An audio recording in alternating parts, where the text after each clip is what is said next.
जय हिंद, नमस्कार प्यारे साथियों। स्वागत है आप सभी का उत्कर्ष एकेडमी खिलचीपुर के ऑनलाइन प्लेटफॉर्म में।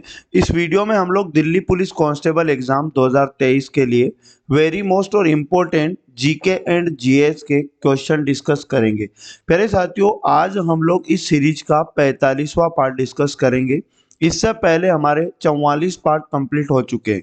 अगर बाकी के पार्ट आप देखना चाहें तो प्लेलिस्ट आपको मिल जाएगी, जहां जाकर आप बाकी के पार्ट भी देख सकते हैं।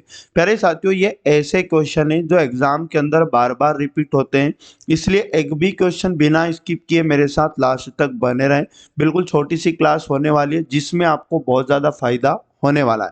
और इस क्लास का पीडीएफ आप हमारे टेलीग्राम से डेली डाउनलोड कर सकते हैं। टेलीग्राम का लिंक आपको इस वीडियो के डिस्क्रिप्शन में मिल जाएगा। चलिए तो आज की क्लास शुरू करते हैं। आज का पहला और मोस्ट इंपॉर्टेंट क्वेश्चन, तालीकोटा की लड़ाई किसके बीच लड़ी गई थी? तो प्यारे साथियों, तालीकोटा की लड़ाई आपको याद रखना है, विजयनगर साम्राज्य और दक्कन सल्तनत के बीच लड़ी गई थी। यानी ऑप्शन नंबर एक इस क्वेश्चन का राइट आंसर हो जाएगा। और यह लड़ाई 1565 को बीजापुर के दक्षिण पूर्व में एक स्थल पर लड़ी गई थी, जो अब उत्तरी कर्नाटक में पड़ता है। अगला क्वेश्चन है हमारे पास 2 नंबर, जुलाई 2023 में किस क्षेत्र के लिए पहली बार क्रेडिट गारंटी योजना शुरू की गई? तो मोस्ट इंपोर्टेंट क्वेश्चन है, क्रेडिट गारंटी योजना याद रखिएगा। उसका क्षेत्र आपको पशुधन याद रखना है, यानी ऑप्शन नंबर 2 बिल्कुल सही जवाब है। अगला क्वेश्चन, इनमें से कौन सी मुंशी प्रेमचंद की रचना नहीं है? तो मुंशी प्रेमचंद की रचना याद रखिएगा गाइड नहीं है। बाकी गबन, गोदान और मानसरोवर, ये तीनों रचनाएं मुंशी प्रेमचंद की हैं। और याद रखिएगा, गाइड 1958 में आर के नारायण द्वारा अंग्रेजी में लिखा गया प्रसिद्ध उपन्यास है। अगला क्वेश्चन, विश्व विरासत स्थल कोणार्क सूर्य मंदिर भारत में कहाँ स्थित है? तो कोणार्क सूर्य मंदिर आपको याद रखना है, भारत के ओडिशा राज्य में पड़ता है। ऑप्शन नंबर 4 करेक्ट आंसर हो जाएगा। और यह मंदिर 13वीं शताब्दी का एक हिंदू मंदिर है, जो सूर्य देवता को समर्पित है। अगला क्वेश्चन, यूएनडीपी का मुख्य लक्ष्य क्या है? तो प्यारे साथियों, यूएनडीपी का मुख्य लक्ष्य आपको याद रखना है, सतत विकास को आगे बढ़ाना। यानी ऑप्शन नंबर 3 इसका करेक्ट आंसर आपको याद रखना है। एग्जाम में यूएनडीपी का फुल फॉर्म भी पूछ लिया जाता है, तो यूनाइटेड नेशंस डेवलपमेंट प्रोग्राम आपको याद रखना है। और यूएनडीपी की स्थापना आपसे पूछी जा सकती है, तो 1965 में इसकी स्थापना हुई थी और इसका मुख्यालय न्यूयॉर्क, अमेरिका आपको याद रखना है। नेक्स्ट क्वेश्चन है, भारतीय परमाणु कार्यक्रम के जनक के रूप में किसे जाना जाता है? तो भारतीय परमाणु कार्यक्रम के जनक आपको याद रखना है, होमी जे भाभा। यानी ऑप्शन नंबर 1 इसका राइट आंसर हो जाएगा। नेक्स्ट क्वेश्चन है, ऑक्सीजन की खोज किसके द्वारा की गई थी? तो प्यारे साथियों, ऑक्सीजन की खोज याद रखिएगा, जोसेफ प्रिस्टली। ऑप्शन नंबर 4 इसका सही जवाब आपको याद रखना है। नेक्स्ट क्वेश्चन है, क्षेत्रफल के आधार पर सबसे बड़ा महाद्वीप निम्न में से कौन सा है?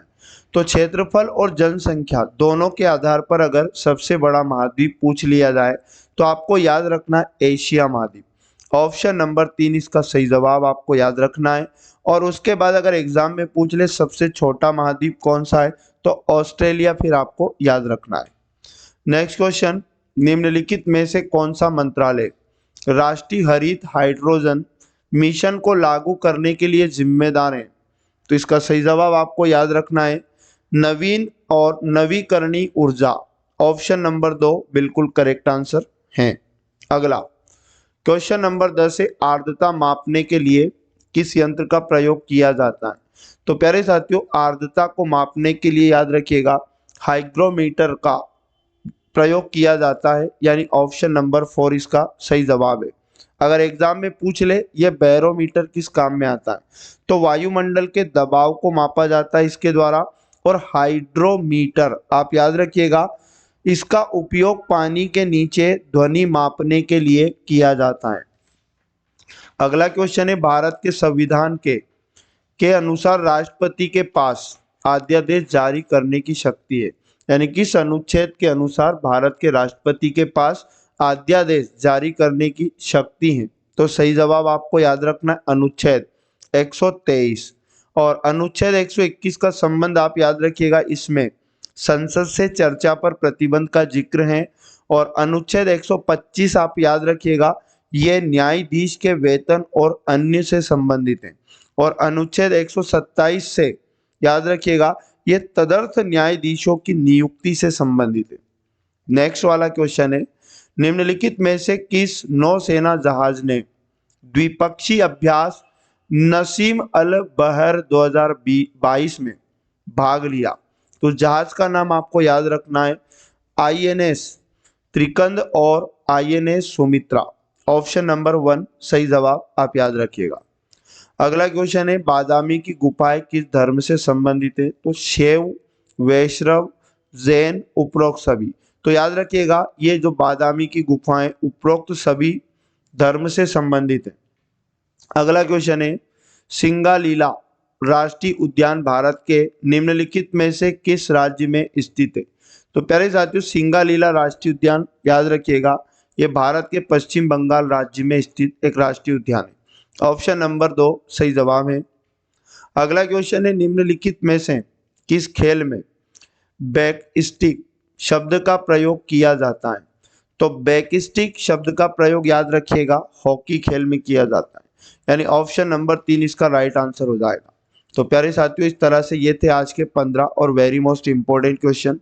आप यकीन मानिएगा, अगर पर डे आप इस सीरीज को वॉच करते तो आपको एग्जाम के अंदर काफी सारे क्वेश्चन इसी सीरीज से देखने को मिलेंगे। और उसके बाद अगर आपने पिछले पार्ट नहीं देखे तो पिछले पार्ट की प्लेलिस्ट आपको मिल जाएगी, जहां जाकर आप सभी पार्ट को जल्दी जल्दी वॉच कर सकते हैं और एक अच्छा बढ़िया और सटीक 360 डिग्री आपका रिवीजन आप कंप्लीट कर सकते हैं। और यदि वीडियो अच्छा लगा तो वीडियो को लाइक करो, अपने सभी दोस्तों तक पहुंचाने में मदद करें। मिलेंगे नेक्स्ट वाले पार्ट में। जय हिंद, जय भारत, वंदे मातरम।